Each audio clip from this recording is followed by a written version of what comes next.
Desde que Carlos Fernando Galán asumió la alcaldía de Bogotá, las tensiones con el presidente Gustavo Petro han sido constantes y públicas. Una de las más recientes ocurrió en X, donde el presidente volvió a criticar las obras del metro de Bogotá. Según él, el proyecto responde a los caprichos de un niño rico. Pero Galán ha optado por responder con hechos. Mientras el gobierno nacional desmonta programas sociales como Colombia sin hambre, la alcaldía anuncia la ampliación del ingreso mínimo garantizado, beneficiando a más de 10.000 hogares en pobreza extrema. También entregó un parte de tranquilidad sobre el racionamiento de agua, 2 semanas después de levantarlo. El nivel de Chingaza supera el 45%, un comportamiento normal para esta época del año. Con contundencia, el alcalde envió este mensaje: la ciudad está viva. No crean en teorías chimbas de quienes todos los días trinan sobre un nuevo apocalipsis. Sin embargo, a pesar de los puntos a favor, el camino no está libre de obstáculos.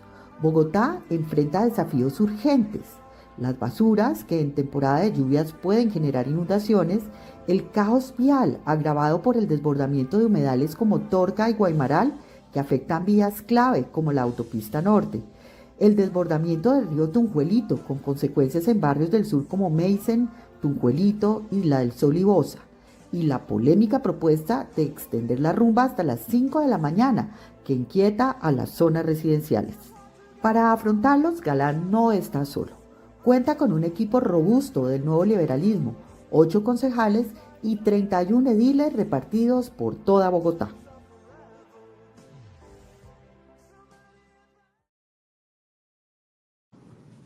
Pero yo quiero felicitarlas porque la edición de los videos y la manera de la entrevista está muy organizada, de verdad.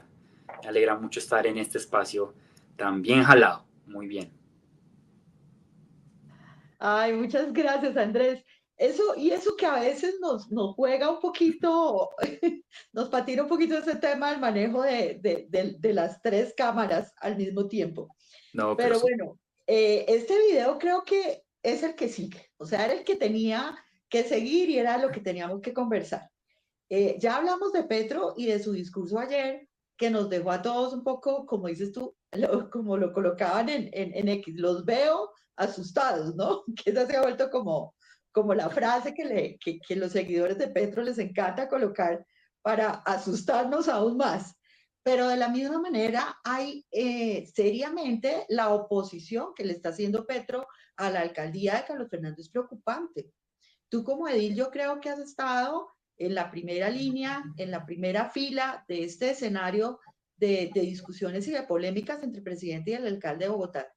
Un escenario nunca antes visto. La verdad yo no lo recuerdo en mis 50 años de vida, no recuerdo que haya habido una confrontación tan frontal entre un presidente que critica todo lo que hace el alcalde de Bogotá y que adicionalmente está mostrando una realidad que yo no conocía y que yo creo que muchos bogotanos no conocíamos. Y es que las finanzas de Bogotá son más sanas, más saludables que incluso las del mismo país.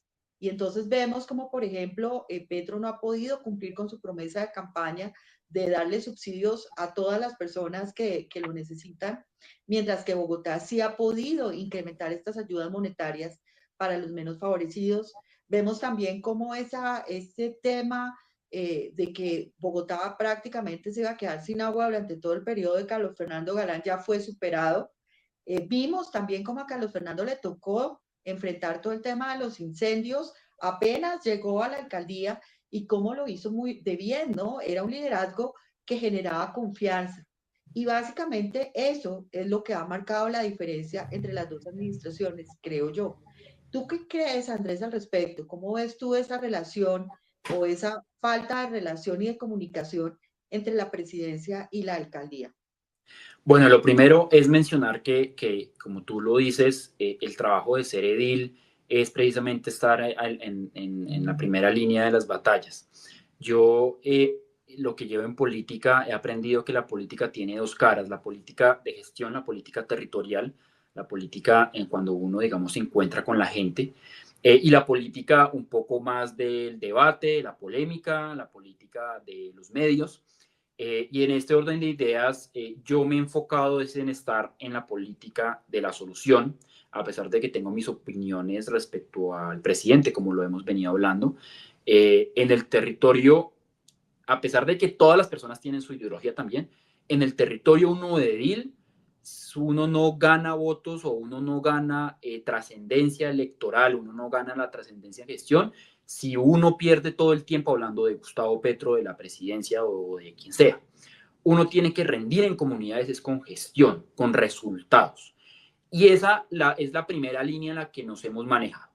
En qué tanto vamos, en qué tan rápido vamos a solucionar la vía del barrio, el parque del barrio, los andenes para que los adultos mayores puedan caminar con dignidad.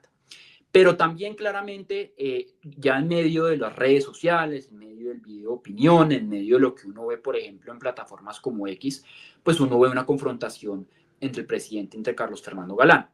Lo primero es mencionar que pues Gustavo Petro puede ser muchas cosas, pero Gustavo Petro no es un político novato ni es un político inocente, en el sentido de que Gustavo Petro sabe que Bogotá fue su bastión electoral, que Bogotá, gran parte de la ciudad es izquierdista, que tiene también una gran extensión de barrios populares, y eso hace que Bogotá tenga un apoyo hacia la izquierda en gran medida. Carlos Fernando rompió con esa tendencia de gobiernos de izquierda en Bogotá.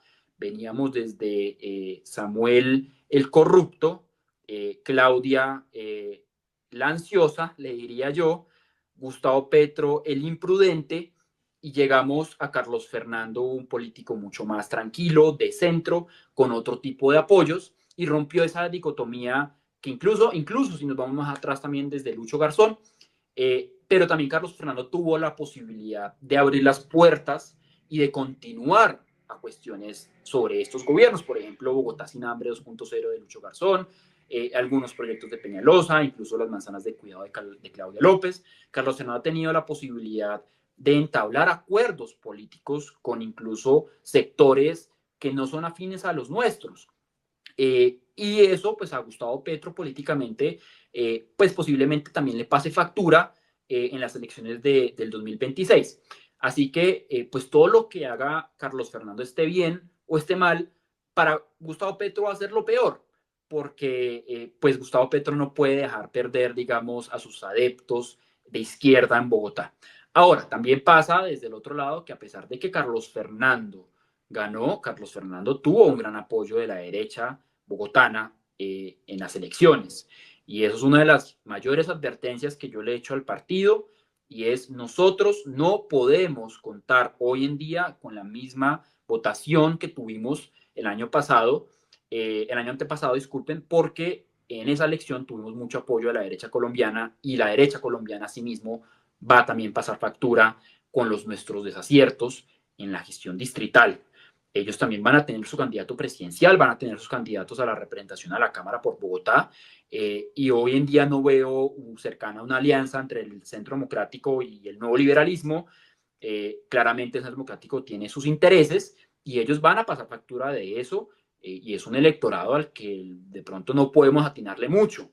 Nosotros como centro, pues claramente debemos también crecer. Considero que hemos crecido, no solamente en Bogotá, sino en el país, pero nos sigue faltando un poco de encanto, nos sigue faltando un poco de adhesión, de fidelidad con nuestros electores.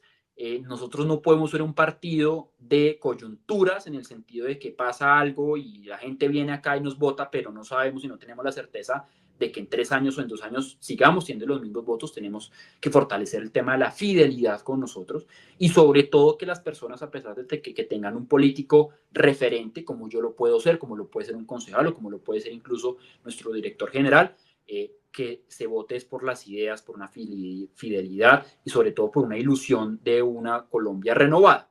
Y en ese orden de ideas, pues se viene una guerra electoral en que Gustavo Petro pues se está enfrentando directamente contra Carlos Fernando. Carlos Fernando ha sido, creo que, muy juicioso en su gestión, y el partido pues está mirando una serie de alianzas que en lo personal no comparto. Lo he dicho públicamente en X, lo he dicho públicamente con personas del partido. No comparto que el partido se vaya a aliar con el partido Mira, no comparto que el partido se quiera aliar con el partido de Dignidad. creo que el partido no puede perder su protagonismo, creo que el partido no puede perder sus colores, pero pues son decisiones políticas en las cuales pues supongo que el partido querrá lo mejor para nuestros electores y para nuestra organización.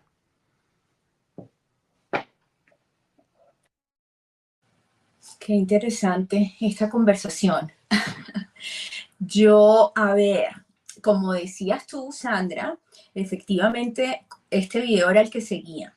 Y en mi caso creo que este video era el que seguía porque abrimos el programa hablando de todos estos despistados en la Plaza de Bolívar que no tenían ni idea qué era lo que estaban haciendo ahí. Y también hablamos de que el presidente se iba a amarrar en la silla presidencial y del reloj del presidente, ¿no? Y que son todos esos temas. A mí, por ejemplo, me indigna mucho ver a políticos del Centro Democrático dándose golpes de pecho porque los asistentes a la marcha no tenían ni idea en dónde estaban parados, ¿no? O señalando a Petro porque les paga cuando todos sabemos, como lo dijiste tú, también, bueno, lo dije yo y tú, y tú lo confirmaste o has tenido esa experiencia también, que los políticos en campaña llenan buses de gente que está ahí por el almuerzo del día, por los globos que le van a dar a los niños, o sea, ese día se ahorran lo del parque, en fin. Entonces, a mí esa actitud de esa oposición, de esos políticos, o por ejemplo lo del reloj, fue una foto que sacó yo no sé quién diciendo que el presidente tenía puesto un Rolex, y resulta que después el presidente saca el reloj y dice que no es un Rolex, ¿no? O lo del presidente que dice muy calculadamente, porque yo me vi la hora y 9 minutos creo que fueron de discurso, y él dijo lo de que se iba a amarrar en la silla y después dijo, mentira, es un chiste, ¿no? Sabiendo muy bien que esa partecita se la iban a recortar y que con esa partecita la oposición iba a crear alarma, porque el presidente se va a quedar, y él mismo lo dijo, ¿no? Para que al trino siguiente la oposición diga qué conveniente recortar solamente esa partecita, el presidente estaba haciendo un chiste, ¿no? Entonces, ese juego tan desgastante, que yo creo que tiene enfermo a más de un colombiano de los nervios. Yo se los digo porque yo voy a Colombia, yo vivo en Montreal y aquí no pasa nada, y yo llego a la casa de mi abuela a hablar de una cosa que hizo el presidente o que no hizo una cosa, y ahí todo el mundo se enloquece. Y yo me doy cuenta, esta gente está enferma de los nervios. ¿A causa de qué? A causa de las María Fernandas Cabales, los Gustavo Petros, los Gustavo Bolívar, todos, las Isabel Zuletas, los Polo Polo, que ya casi no lo escucho, en fin, pero toda esa gente en ese juego, ¿no? De trinos, de foto, de mentira, de verdades a medias y todo eso, y de los problemas que tenemos, que son muchísimos, nadie habla, ¿no? La razón por la que he repetido todo esto es porque uno se da cuenta que Carlos Fernando Galán no hace eso, ¿no? Y ahí en el video que mostrábamos, él se sentó y le dijo a Petro, esto pasa, esto pasa, esto pasa y esto pasa, ¿no? Entonces, pues yo creo, por un lado, que esa es la esperanza, Andrés. Yo no sé cómo lograr que los jóvenes se interesen por esto, porque dices tú, los jóvenes ya no quieren nada de tibieza, pero existe el gran peligro, ¿no? Porque están pidiendo resultados y están pidiendo, pero existe el peligro de que los manipulen, ¿no? Con esa cuestión del reloj y eso. Entonces, está la esperanza de líderes como Carlos Fernando Galán, para mí, pero al mismo tiempo, pues está el gran reto de lograr que eso se vuelva viral, que eso emocione, ¿no? Que un político que se sienta a hablarle al presidente de esa forma. En la campaña de Carlos Fernando Galán hubo algo que a mí me pareció muy novedoso, que fue ¿cómo se llamaba? Creo que se llamaba antibodega, ¿no? Sí. Entonces, ¿cómo hacemos? Y yo creo que eso es la razón por la que estamos nosotras haciendo esto que estamos haciendo, y yo creo, Sandra, que estamos obteniendo los resultados que queríamos, porque nosotras aquí no nos estamos poniendo una pinta para que la gente nos mire, nosotras aquí no estamos poniendo un titular para que a la gente le guste, aquí no estamos cogiendo una verdad y la estamos disfrazando, o una mentira y la estamos disfrazando de verdad, o sea, y de todas maneras estamos ganando una audiencia, y es el caso tuyo también, Andrés, en tu ejercicio, ¿no? Que tú hiciste en tu campaña. Entonces, bueno, mucho que decir, pero la idea es esa. Yo quería agregar algo y formularle una pregunta a Andrés, que me preocupó por lo que tú estás diciendo. Yo no sé qué es lo que se hace viral, que es más o menos lo mismo que hace a un político popular. Porque fíjense que hoy precisamente, perdón, creo que fue el 30 de abril, creo que fue Sí, hace como días, sí. que publicaron la encuesta, Inbamer publicó la encuesta de popularidad de los alcaldes, y vimos cómo hubo un desplome poquito fuerte del alcalde Galán. Entonces, ¿tú qué opinas sobre esa, si habrá afectado precisamente negativamente ese resultado, esa confrontación con Petro y esa polémica permanentemente que tiene Petro, que además se coloca a sí mismo como influencer en X? O sea, si ustedes van a la página de X de Petro, él dice: yo soy un influencer, y lo es. Todas sus publicaciones son vistas por muchísima gente y adicionalmente compartidas, muchos likes. ¿Habrá esa campaña de desprestigio que él está haciendo y esa confrontación que él tiene con Carlos Fernando? ¿Ya estará pasando su cuenta de cobro? Bueno, lo primero es que yo quisiera compartir, yo aprovecho estos espacios también para contar cuestiones que yo observé en campaña, porque creo que compartir esa manera de hacer política de otros partidos es muy importante. Y Sara lo mencionaba, yo durante mi campaña no pagué un solo volantero, no pagué una sola persona para que me ayudara. Los que lo hicieron fueron de voluntarios, con un equipo ya también con el concejal con el que trabajo. Pero yo evidencié cómo los candidatos del Partido Centro Democrático pagaban 3.500.000 por persona en la entrada de Unicentro.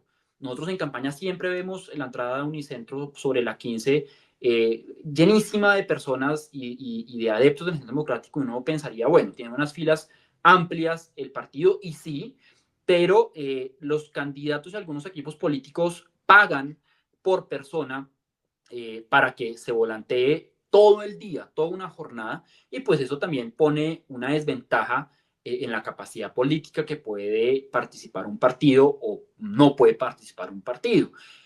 Yo no juzgo el tema, pues que el partido pues pueda hacerlo dentro de lo permitido y lo legal, digamos, creo que eso es un principio básico, pero creo que también la política debe estar llena de personas que el volante que lo entregue desea con un deseo profundo de cambiar la sociedad en la que vive. Eso es como primera medida. Lo segundo es, digamos, en cuanto a la encuesta de Inbamer, que pronto nos rajamos un poco en Bogotá, yo se lo atribuyo a tres cosas principalmente. Lo primero es que Bogotá pues, es una ciudad de más de 10 millones de habitantes, es una ciudad que tiene 20 localidades, es la capital de un país, tiene una cantidad de problemáticas a lo largo de toda la ciudad. Solamente nos vamos a una localidad grande como Suba o como Osa o como Ciudad Bolívar, y uno puede ver que la ciudad está desesperada por soluciones, teniendo en cuenta un gobierno de Claudio López que tuvo a la ciudad en obra. Nosotros recibimos la ciudad con más de 500 frentes de obra, que eso nos imposibilita hacer proyectos propios de obra grandes, pues, y nos reta a entregar lo más pronto posible los que están, y que los proyectos de obra que sean de las localidades como de vías internas, pues también sean lo más breve posibles.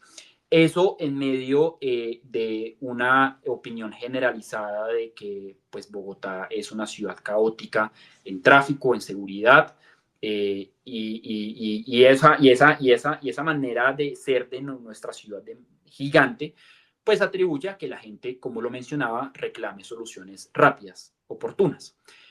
Carlos Fernando ha sido un alcalde de procesos. Carlos Fernando ha sido un alcalde en el cual él prefiere tener una opinión y un concepto técnico antes de salir a gritar como Claudia López o salir a opinar desesperadamente, sino él es un poco más prudente en eso.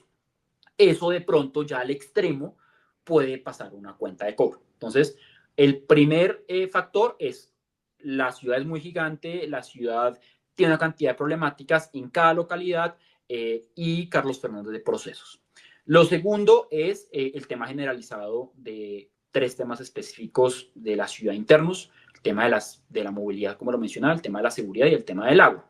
El tema de la movilidad, hemos estado trabajando, el gobierno de Carlos Fernando se ha distinguido por una rapidez en las obras, hemos acelerado la mayor cantidad de obras en la ciudad que estaban trabadas por el tema de contratación o temas de mano de obra, y están avanzando, pero aún así la ciudad es un caos. Yo, por ejemplo, y yo lo evidencio, a pesar de que yo soy político, a veces las personas piensan que uno de político no vive las problemáticas de la ciudad y que uno no camina la ciudad en la que vive. Y yo, por ejemplo, yo vivo en La Calleja aproximadamente y para ir al centro me demoré casi 2 horas el miércoles. Es realmente problemático, es desesperante, frustrante que en una ciudad a las 9 de la mañana uno no se pueda movilizar. Primero eso. Lo segundo, el tema de la seguridad. El tema de la seguridad, a pesar de que algunas cifras han mejorado, en Bogotá se le tiene que atinar al tema de las cifras, es decir, que el hurto baje, que el tema de la extorsión baje, pero también a la percepción de seguridad, que es si la ciudadanía se siente o no segura. Y la promesa de Carlos Fernando durante toda su campaña y durante su discurso final cuando ganó fue: Bogotá va a caminar segura. Y hoy en día Bogotá no está caminando segura. Esa es la percepción general de la gente. Carlos Fernando se hizo y todos nos hicimos elegir por una promesa muy grande que es la seguridad. Pero si Carlos Fernando no toma cartas en el asunto un poco más severas y su equipo de gobierno, porque Carlos Fernando es un gran ejecutor, pero yo tengo mis reservas sobre el equipo de Carlos Fernando en ocasiones y lo he dicho públicamente. Entonces, si el equipo, no digo más que Carlos Fernando, y si digo, el equipo de Carlos Fernando toma medidas un poco más contundentes respecto a la seguridad, pues la percepción general va a seguir igual. Yo tengo mis distancias con el secretario de Seguridad. Creo que un secretario de Seguridad y un secretario del distrito debe estar abierto al diálogo. Desafortunadamente, el secretario de Seguridad de Bogotá es un personaje llevado de su parecer, que no escucha y no atiende las problemáticas de la ciudad. Y cuando eso pasa en un gabinete distrital, pues es muy difícil que él pueda saber con certeza cuál es la preocupación de la gente. Y lo tercero es el tema del agua, que muchas personas ya estaban desesperadas con el tema del agua. Yo entiendo y no critico la medida. Sé que Carlos Fernando, como lo mencionaba, para tomar la medida del racionamiento, tuvo muchos conceptos técnicos antes de hacerlo, pero para la gente que no sabe eso, siente que fue demasiado largo el tema del agua, y eso claramente pasa factura. Yo no le atribuyo en su mayoría los resultados de la encuesta a Gustavo Petro ni a las confrontaciones que ha tenido con el alcalde, sino el resultado de esa encuesta es el mismo resultado de la gestión o de la percepción de gestión sobre nuestro gobierno. Muy bien, pues sigamos, vamos hacia adelante, veamos el tercer video.